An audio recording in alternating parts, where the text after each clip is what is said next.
कृष्णा आणि कोयना या नद्यांच्या प्रीतिसंगमावर वसलेल्या आणि संत सखुबाईंच्या पदस्पर्शाने पावन झालेल्या कराड नगरीला प्राचीन काळापासून ओळखलं जातं। कराडच्या सर्वांगीण विकासासाठी आदरणीय स्वर्गीय यशवंतराव चव्हाण यांनी विशेष योगदान दिलंय। त्यांच्याच विचारांचे पाईक असलेल्या आदरणीय पी.डी. पाटील साहेबांनी आपल्या 41 वर्षांच्या नगराध्यक्षपदाच्या कारकिर्दीत आधुनिक कराडची पायाभरणी केली। पी.डी. पाटील साहेबांच्या नेतृत्वाखाली या शहरात अनेक विकास प्रकल्प उभे राहिले। विशेषतः कराडची भुयारी गटार योजना, वारुंजी पाणी पुरवठा योजना, प्रीतिसंगम घाट परिसर आणि स्वर्गीय यशवंतराव चव्हाण समाधी स्थळाचे सुशोभीकरण अशा काही प्रकल्पांमुळे कराडचं नाव सर्वदूर पसरलं। पी.डी. पाटील साहेबांनी कराड शहरात विकासाची जी उज्ज्वल परंपरा निर्माण केली ती परंपरा कायम ठेवण्याचं आणि कराड शहराला नव्या उंचीवर नेण्याचं काम लोकशाही आघाडी करतेय। शांततामय सहजीवनासाठी लोकशाही आघाडी हे ब्रीद स्वीकारून वाटचाल करणाऱ्या लोकशाही आघाडीनं सत्तेत असताना आणि नसतानाही जनहितालाच प्राधान्य देण्याचं धोरण जपलंय। आपल्या सत्तेच्या काळात लोकशाही आघाडीनं राज्याचे माजी सहकार मंत्री आणि जिल्ह्याचे माजी पालकमंत्री आमदार बाळासाहेब पाटील, ज्येष्ठ नेते सुभाषराव पाटील आणि जयंत काका पाटील यांच्या मार्गदर्शनाखाली शहराच्या प्रगतीला मोठी चालना दिली। या काळात लोकशाही आघाडीने विविध महत्त्वाकांक्षी प्रकल्प राबवत संपूर्ण शहराच्या विकासात भरीव योगदान दिलं। कराडच्या सांस्कृतिक चळवळीला बळ देण्यासाठी स्वर्गीय यशवंतराव चव्हाण स्मृती सदन अर्थात टाउन हॉलची उभारणी आणि सुशोभीकरण झालं। तसेच सार्वजनिक कार्यक्रमांसाठी यशवंतराव चव्हाण बहुउद्देशीय केंद्राची उभारणी करून शहरवासियांना सुसज्ज सभागृह उपलब्ध करून देण्यात आलं। तसेच कोल्हापूर नाका इथं स्वर्गीय यशवंतराव चव्हाण स्वागत कमानीची उभारणी करून शहराचं प्रवेशद्वार अधिक आकर्षक बनवण्यात आलं। या सर्व प्रकल्पांना चव्हाण साहेबांचं नाव देत त्यांच्या स्मृती जपण्याचं काम लोकशाही आघाडीनं केलं। कराड शहरात मध्यवर्ती ठिकाणी छत्रपती शिवाजी महाराज भाजी मार्केट आणि छत्रपती संभाजी महाराज भाजी मार्केट साकारून नागरिकांना मूलभूत सोयी सुविधा उपलब्ध करून देण्यात आल्या। लोकशाहीर अण्णाभाऊ साठे समाज मंदिर आणि शॉपिंग कॉम्प्लेक्सची उभारणी करून नगरपालिकेला कायमस्वरूपी उत्पन्न मिळवून देण्यास हातभार लावण्यात आला।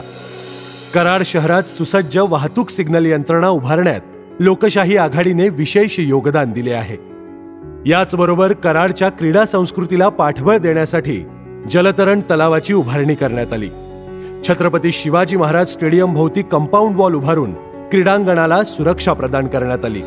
पी.डी. पाटील साहेबांच्या स्मृती जपण्यासाठी साहेबांच्या समाधीस्थळाची उभारणी, कराड नगरपालिकेच्या प्रांगणात साहेबांचा पूर्णाकृती पुतळ्याची उभारणी तसेच पी.डी. पाटील उद्यानाची उभारणी करण्यात आली। तसेच दत्त चौक आणि ऑलिम्पिक वीर खाशावा जाधव चौकाचं सुशोभीकरण करून शहराच्या सौंदर्यात भर टाकण्यात आली।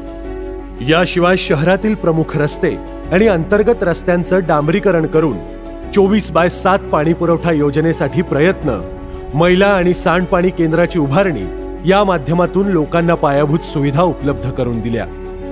12 डबरी परिसरात घरकुल उभारून वंचितांना हक्काचा निवारा उपलब्ध करून देण्यामध्ये लोकशाही आघाडीची महत्त्वाची भूमिका राहिली।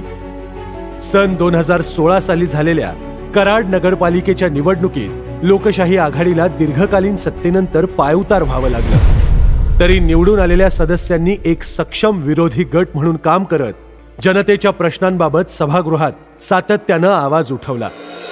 दरम्यान राज्यात महाविकास आघाडीचे सरकार आल्यानंतर कराडच्या सर्वांगीण विकासाला नवी ऊर्जा मिळाली। ते लोकशाही आघाडीचे नेते आणि मार्गदर्शक आमदार बाळासाहेब पाटील यांच्यामुळे। राज्याचे सहकार मंत्रीपद आणि जिल्ह्याचे पालकमंत्रीपद मिळाल्यानं नगरपालिकेत विरोधी गटात असूनही सत्ताधाऱ्यांपेक्षा जास्त कामांचा धडाका लोकशाही आघाडीने लावला। कराड शहरात ठिकठिकाणी कार्पेट रस्ते, 16 ठिकाणी मिनी हायमास्ट दिवे, कृष्णा नाका परिसराच्या सुशोभीकरणासह सह्याद्री या नयनरम्य कारंजाची निर्मिती करण्यात लोकशाही आघाडीला यश आलं। लोकशाही आघाडीच्या नगरसेवकांनी त्या काळात अनेक नागरी प्रश्नांवर आवाज उठवून नगरपालिका प्रशासनाला आणि सत्ताधाऱ्यांना जनहितास प्राधान्य देण्यास भाग पाडलंय। रस्त्याच्या दुरावस्थेकडे सत्ताधाऱ्यांचं लक्ष वेधण्यासाठी आणि प्रशासनाला जाग आणण्यासाठी लोकशाही आघाडीनं 7 नोव्हेंबर 2017 साली चक्क खड्ड्यांची आरती केली. या अभिनव आंदोलनामुळे प्रशासनाचे डोळे उघडले आणि रस्त्याचा प्रश्न मार्गी लागला. विजय दिवस चौक ते भेदा चौक या मार्गावरही लोकशाही आघाडीनं दक्ष कराडकर या ग्रुपच्या माध्यमातून वाहन चालकांना गुलाब पुष्प देत रस्त्याच्या प्रश्नाकडे पालिका प्रशासनाचं लक्ष वेधलं होतं. शिवाजी स्टेडियमची झालेली दुरावस्था दूर करण्यासाठी लोकशाही आघाडीनं विशेष प्रयत्न केलेत. कराड शहराच्या विकासाबरोबरच शहरातील नागरिकांचा, त्यांच्या पाल्यांचा सर्वांगीण विकास व्हावा यासाठी देखील लोकशाही आघाडीनं विधायक उपक्रम राबवले. लॉकडाऊनच्या काळात सर्वसामान्य नागरिकांना जीवनावश्यक वस्तूंचा पुरवठा करणं, कोविड बाधित रुग्णांना ऑक्सिजन मशीन उपलब्ध करून देणं, आदर्श लसीकरण केंद्र उभारून लसीकरणासाठी नागरिकांना घरातून ने-आण करण्याची सोय उपलब्ध करणं, कोविड योद्ध्यांचा आरोग्य विमा उतरवणं, कोविड योद्ध्यांचा सन्मान आणि त्यांना आर्थिक स्वरूपात प्रोत्साहनपर मदत असे अनेक उपक्रम राबवून कराड शहरात लोकशाही आघाडीनं सामाजिक बांधिलकीचा नवा मानदंड निर्माण केलाय. लोकशाही आघाडीच्या नगरसेवकांनी कोरोना काळात जशी सेवा बजावली तशीच सेवा पूरस्थितीतही केली. 24/7 कार्यरत राहून पुरात अडकलेल्या नागरिकांना सुखरूप वाचवणं तसेच त्यांचं पुनर्वसन करण्यात लोकशाही आघाडी आघाडीवर राहिली. याशिवाय पर्यावरण रक्षणासाठी वृक्षारोपण, शहरातील वृक्षतोडीला विरोध, प्रदूषण मुक्तीचा संदेश देण्यासाठी नगरपालिकेत सायकलवरून प्रवास, शहराच्या स्वच्छता मोहिमेत सहभाग, कृष्णा पूल नूतनीकरणासाठी आग्रही भूमिका अशा अनेक उपक्रमांमधून लोकशाही आघाडीच्या नगरसेवकांनी कराड शहराच्या प्रगतीत उल्लेखनीय योगदान दिलंय. कराड नगरपालिकेच्या पंचवार्षिक निवडणुकीत लोकशाही आघाडी आणि यशवंत विकास आघाडी एकत्र येत निवडणूक लढवतायत. यशवंत विकास आघाडीचे नगराध्यक्ष पदाचे उमेदवार श्री राजेंद्र सिंह यादव यांना लोकशाही आघाडीनं जाहीर पाठिंबा दिला असून त्यांना प्रचंड मतांनी विजयी करावे असे आवाहन आम्ही करत आहोत. श्री राजेंद्र सिंह यादव यांनी कराड शहराचे उपनगराध्यक्ष पद आणि नगरसेवक म्हणून काम करताना कराडच्या सर्वांगीण विकासाला केंद्रस्थानी ठेवून उल्लेखनीय कार्य केलंय. शहरातील रस्ते, पिण्याचं पाणी, स्वच्छता आणि इतर मूलभूत सोयीसुविधांच्या उभारणीत त्यांनी सातत्यानं महत्त्वाचं योगदान दिलंय. उपलब्ध निधीचा पारदर्शक वापर करून नागरिक हिताला प्राधान्य देण्याची कार्यशैली जपली आहे. अनुभव संपन्न नेतृत्व, प्रशासनावर पकड, निर्णय क्षमता आणि लोकाभिमुख दृष्टिकोन असलेल्या अशा सक्षम उमेदवाराची नगराध्यक्ष म्हणून कराड शहराला खऱ्या अर्थानं गरज आहे. म्हणूनच शहराच्या भविष्यासाठी आणि कराडचा सर्वसमावेशक विकास करण्यासाठी श्री राजेंद्र सिंह यादव यांना निवडून देणं अत्यावश्यक आहे. भविष्यात शहराच्या सर्वांगीण विकासाबरोबरच भावी पिढी सुसंस्कृत आणि उच्च शिक्षित व्हावी यासाठी नगर वाचनालयातील अभ्यासिकेचे नूतनीकरण, लहान मुलांसाठी नगर वाचनालयात स्वतंत्र अत्याधुनिक दालनं, स्पर्धा परीक्षांचा अभ्यास करणाऱ्या विद्यार्थ्यांसाठीच्या अभ्यासिकेचे नूतनीकरण अशा संकल्पना राबवण्याचा लोकशाही आघाडीचा मानस आहे. यासाठी कराडवासियांचे भक्कम पाठबळ लोकशाही आघाडीला मिळणे ही कराड शहराची गरज आहे. तेव्हा मतदार बंधूंनो आणि भगिनींनो, कराडला पुन्हा एकदा गतवैभवाकडे नेण्यासाठी आणि शांततामय सहजीवनासाठी लोकशाही आघाडी आणि यशवंत विकास आघाडीच्या उमेदवारांनाच भरघोस मतांनी निवडून द्या.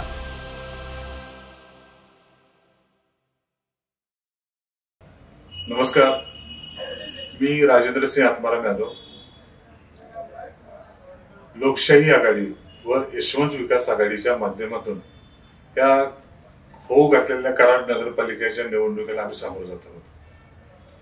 आज संपूर्ण शहरामध्ये नगराध्यक्ष पदासाठी व संपूर्ण 15 प्रभागामध्ये या ठिकाणी सर्व आमचे उमेदवार उभे आहेत. या कराड शहराला ऐतिहासिक प्राचीन अशी ओळख आहे, त्याचा इतिहास आहे. स्वर्गीय यशवंतराव चव्हाण साहेब असतील, आदरणीय पी.डी. पाटील साहेब असतील, यांनी या गावामध्ये भरीव असं योगदान दिलं आहे. त्यामुळं या गावाचा पाया अतिशय चांगल्या पद्धतीने निर्माण झालेला आहे. विकास ही निरंतर चालणारी प्रक्रिया असते. आज फेज 2 च्या माध्यमातून येणारं 2056 साल ध्यानात ठेवून या ठिकाणी आम्ही या शहराचा सर्वांगीण विकास करण्यासाठी तसेच गावाचं गावपण जपण्यासाठी आणि या गावातील शांतता सामूहिक सर्जनासाठी या ठिकाणी निवडणुकीला सामोरं जात आहोत। ही निवडणूक म्हणजे कोणती राजकीय निवडणूक नसून या शहराची अस्मितेची व शहराच्या विकासाची व या गावाच्या गावपणासाठी असलेली ही निवडणूक आहे असं मी या ठिकाणी मानतो। आज जवळपास 325 कोटीची निधी विविध विकास कामांसाठी या ठिकाणी या शहराला प्राप्त झालेला आहे। याही पुढे अनेक विकासाच्या नियोजनात्मक योजना एक विजन आम्ही घेऊन या ठिकाणी चालत आहोत। आपल्या सर्वांचा आशीर्वाद व आपल्या सर्वांचं सहकार्य या ठिकाणी आम्हाला मिळावं ही विनंती। कराड नगरपालिकेची सार्वत्रिक निवडणूक 2 डिसेंबर 25 रोजी आहे। या निवडणुकीमध्ये लोकशाही आघाडी व यशवंत विकास आघाडीच्या माध्यमातून आम्ही या निवडणुकीला सामोरं जातोय। या शहरातल्या सर्वसामान्यांचे प्रश्न असलेले जाण असलेली सर्व मंडळी आम्ही आहोत। त्याचप्रमाणे या शहराच्या विकासाच्या प्रक्रियेमध्ये अनेक वर्ष आम्ही कार्यरत आहोत आणि अशा दोन्ही आघाड्या एकत्र आल्या आहेत आणि त्यांच्या माध्यमातून शहरामधल्या सर्व जाती धर्माच्या लोकांना सर्व घटकांना बरोबर घेऊन आम्ही निवडणुकीला सामोरं जातोय। प्रचार करत असताना सर्वांनी अतिशय शांततेने प्रचार सुरू केला आहे। लोकांचा उत्साह प्रचंड आहे आणि या सर्वांच्या माध्यमातून निश्चित पुढील 5 वर्षांमध्ये या शहराचा अधिक विकास होण्यासाठी सर्व जनतेनं कराडवासियांनी आम्हाला सहकार्य करावं अशा प्रकारची विनंती या निमित्तानं आपणा सर्वांना करतो। या निवडणुकीमध्ये लोकशाही आघाडी व यशवंत विकास आघाडीच्या माध्यमातून आम्ही सामोरं जातोय। लोकशाही आघाडीच्या सर्व उमेदवारांना चिन्ह हे छत्री आहे। त्या छत्री पुढील बटन दाबून सर्वांनी काम करायची संधी द्यावी। त्याचप्रमाणे यशवंत विकास आघाडीचे जे उमेदवार आहेत त्यांचं चिन्ह नारळ आहे आणि त्यामध्ये नगराध्यक्षपदाचे उमेदवार राजेश यादव यांचे चिन्ह नारळ आहे। या सर्व नारळ या चिन्हापुढील बटन दाबून या दोन्ही आघाड्यांना या शहराच्या विकासामध्ये काम करायची संधी द्यावी अशा प्रकारची विनंती या निमित्ताने मी करतो। कराड नगरपालिका निवडणुकीत छत्री या चिन्हासमोरील बटन दाबून लोकशाही आघाडीच्या सर्व उमेदवारांना आणि नारळ या चिन्हासमोरील बटन दाबून यशवंत विकास आघाडीचे नगराध्यक्ष पदाचे उमेदवार राजेंद्र सिंह आत्माराम यादव यांना आणि आघाडीच्या सर्व उमेदवारांना प्रचंड बहुमताने विजयी करा। विकासाची खात्री निशाणी नारळ व छत्री।